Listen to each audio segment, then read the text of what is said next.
The Florida Current, an online news service smartly covering politics and policy. Subscribe for free daily alerts at thefloridacurrent.com. Poll after poll calls the race between Charlie Crist and Rick Scott a dead heat or too close to call. Flashback to 2000, when 537 votes in Florida decided who would be president. Since 2000, the standards for a recount have gotten smaller. The state will only retabulate machine results if the margin between two candidates is less than 0.5%, and actual ballots won't be counted unless the margin is less than 0.25%.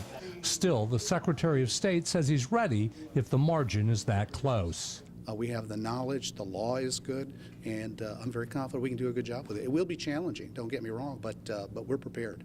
With a 50% turnout, the race would have to be within 30,000 votes to trigger a recount and within 15,000 votes to actually go back and look at the ballots. FSU political scientist Lance DeHaven Smith says the margins for a recount are so low that voters are being disenfranchised. He cites this state report, which found that 1 of every 135 votes wasn't counted in 2012. That's 63,000 votes that weren't counted because a race was left blank or too many boxes were checked.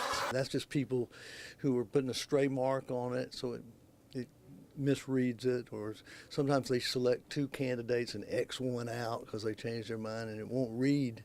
And because overseas ballots are allowed another 10 days to be returned, it could take that long to call a really close race. Reporting in the state capitol, I'm Mike Vasalinda.